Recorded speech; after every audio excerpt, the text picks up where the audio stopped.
The ancient city of Eleusis was once home to a festival known as the Eleusinian Mysteries. To this day, not much is known about what took place.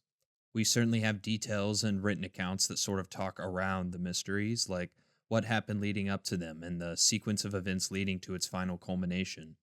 But the culmination itself, the initiation in which the mystery was unveiled to the mystic aspirants, was not spoken about.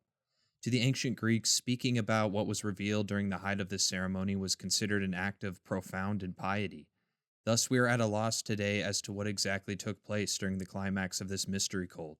The written accounts that we do have tell us that whatever it was a profound experience, said to connect man with the gods and to provide a glimpse of the afterlife.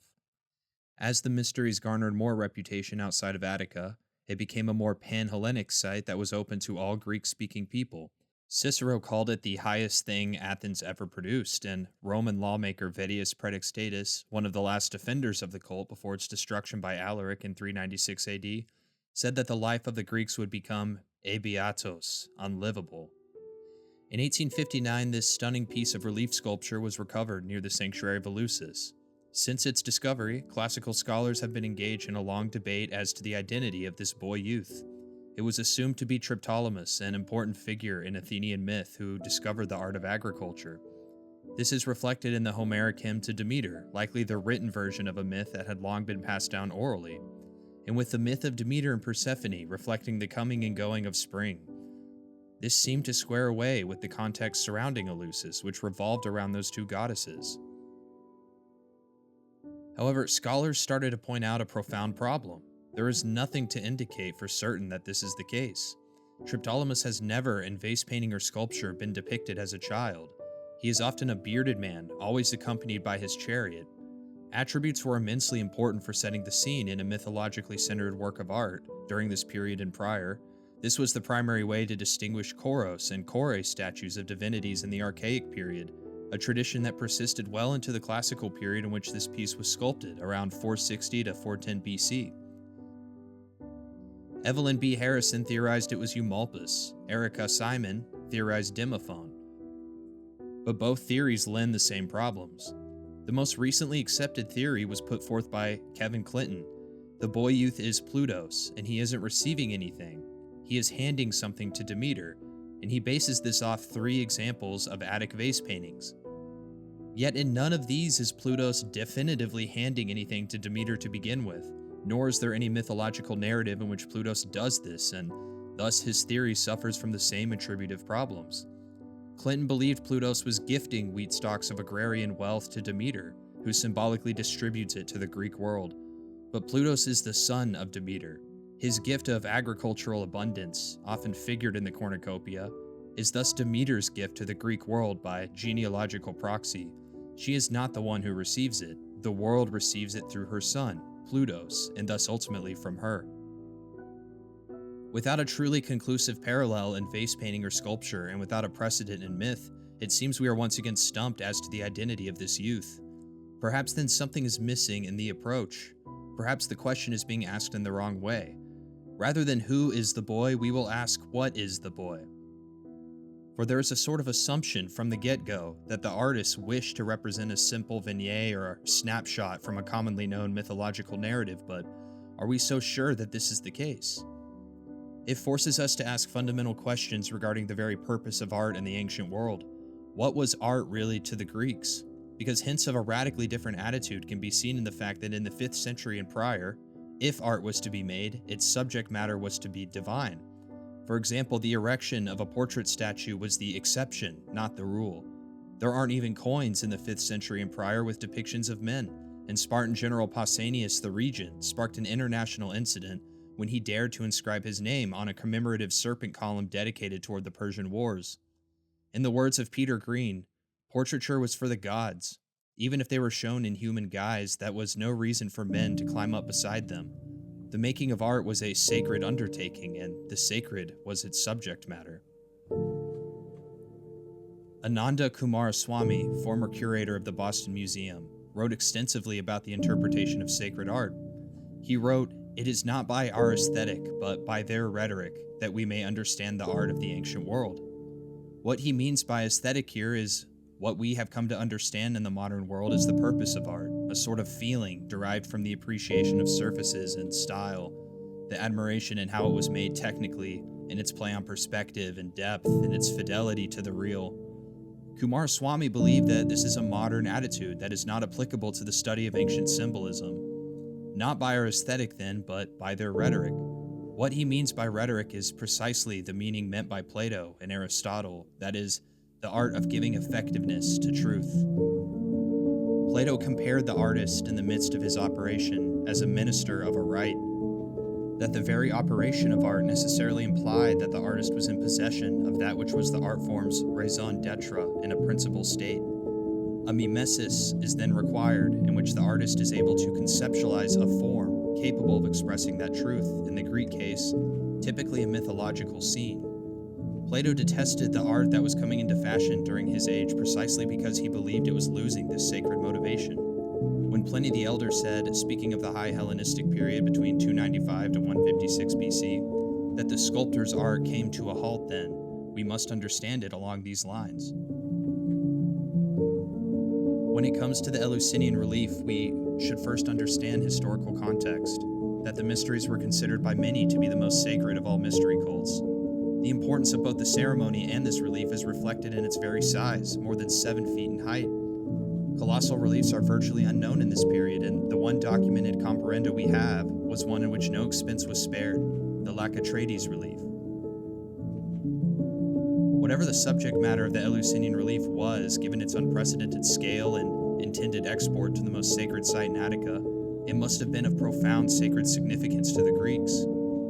So we may now turn to the details of the relief itself, and instead of fixating on style for its own sake, we will read each detail, keeping in mind what has been said about art being rhetoric, as if it is a language, a medium to convey something that was profoundly important to the Greek world and reflective of its attitude toward the Eleusinian mysteries. Through this perspective, perhaps we may better understand the mysteries. Scholars have pointed out that there appears to be a deliberate archaizing. The severeness of the faces and the stiffness of the goddess's posture reflect a myriad of stylistic choice and seems to lag behind other sculptural conventions of this period. His leg posture conveys a sense of dynamism, a contrapposto rendered in relief that is strikingly similar to a Boeotian grave relief labeled Agathocles. Most scholars believe the boy would have been receiving a wheat stalk, and on top of his head it has been determined, based on certain drill holes, that Persephone would have once bestowed a myrtle crown, likely of gold. The boy is in the same scale as the goddesses, which in relief conventions signifies him as a divinity, yet he is shorter than them. His youthfulness or smallness in comparison to the goddesses was clearly meant to be conveyed.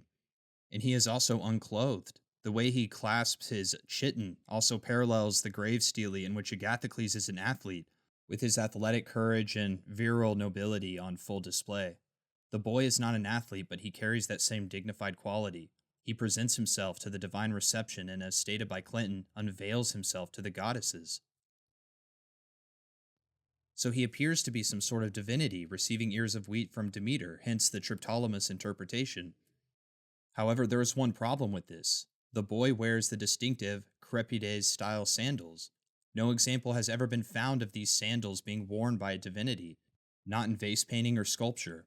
They are always worn by mortals, and this seems to be a deliberate choice, given that the goddesses wear a different style.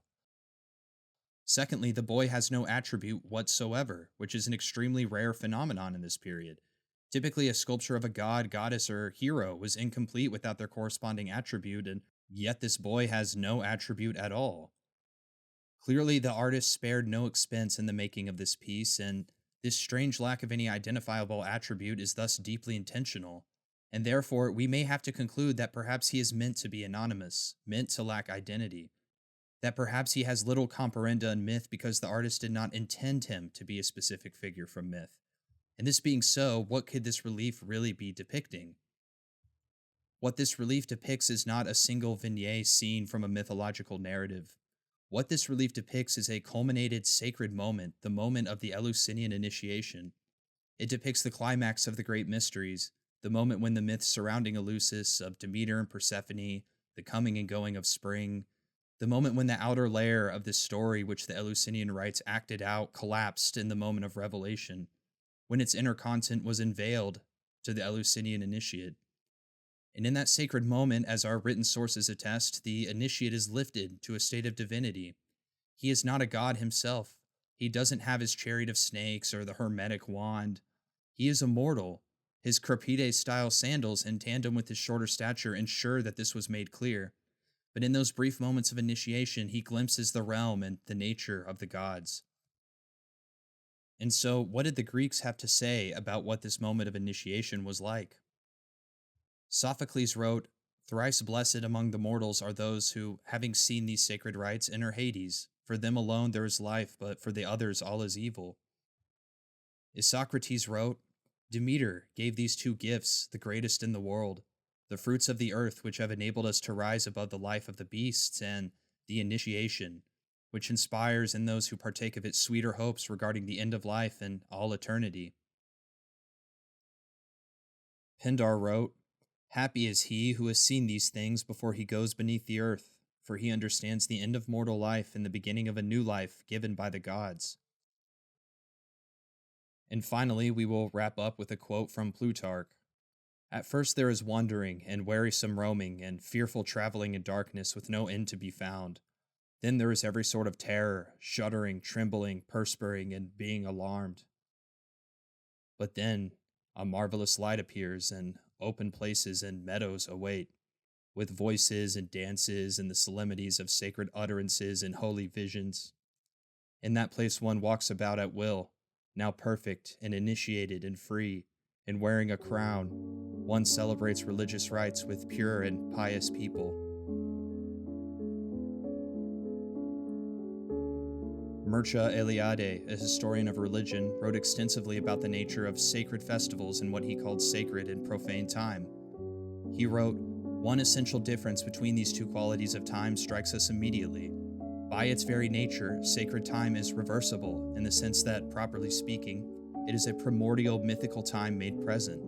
Every religious festival, any liturgical time, represents the reactualization of a sacred event that took place in a mythical past, in the beginning. Demeter, mournful figure as she is, presents the initiate with the mysterious initiation, symbolically figured as a wheat stalk reflected in the Triptolemian myth which the ceremony centers around. Triptolemus, like our boy youth, was immortal as well. He was the mythical first receiver of this mystery, thus enshrining him in myth as the primordial founder of this cult. And in this moment, the boy dies. But Persephone, who heralds the beginning of new life, brings him back as she brings back the fertility of the seasons. Anointing him with a crown, completing his initiation, this relief contains it all.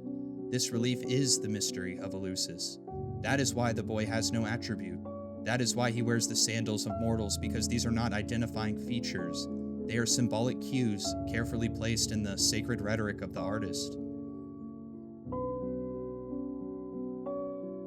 And as for the mystery itself, we will not comment on it. In the words of Jane Ellen Harrison, in the end, it is only the mystic who penetrates the secrets of mysticism.